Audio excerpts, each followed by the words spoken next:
and their campaigns. But here is the U.S. Chamber of Commerce. U.S. Chamber CO encouraged by Biden's plans for immigration reforms. The changes proposed in President Biden's legislative plan would help many businesses meet their critical workforce needs. I have never seen a headline even remotely approaching that with any enthusiasm about the interest and the support for the American working man and their families. And I also saw Kevin McCarthy reverse himself because he was threatened by the donor class, by the Chamber of Commerce, the Business Roundtable, the National Association of Manufacturers, and the usual suspects that have defined the identity of the Republican Party for the last 20 years, certainly. And he was sweating bullets as he stood there saying he believed in with all his might that President Trump provoked a mob when he knew there was no evidence of such and that it was a damn lie. Yeah, well, I mean, look, this is why so many people so appreciate President Trump. Because he fought for middle class and working class people. He fought for people like my dad, who was a former union worker at General Motors, has since retired. People, regular American families. And that's why 75 million people appreciate President Trump. And that's why his numbers amongst Republicans have not dropped one bit. So that's what we need to recognize. You know, and think about this, Lou. We got now a wall around the Capitol to protect the politicians.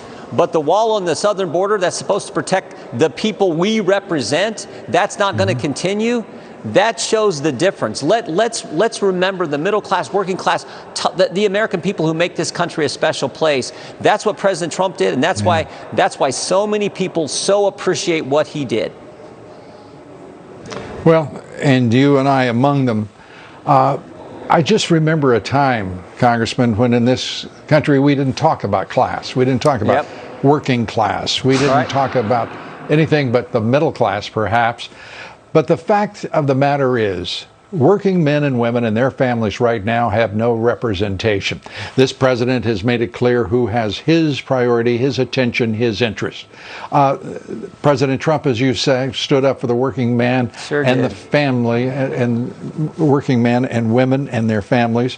And it's stunning to me that the Republican Party right now doesn't understand the threat that he poses, because I think of those 74 million Americans, if they continue being insulted by both the leadership of both political parties, they're going to say, the hell with you, and the Patriot Party will be born, and it will be born with extraordinary strength and power.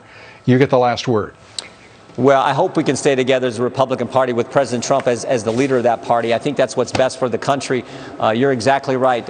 75 million people don't like the fact that they're impeaching the president after he's left, and they don't like the fact that they're being canceled by the left and not allowed to voice their opinion, make their case, and exercise their free speech rights.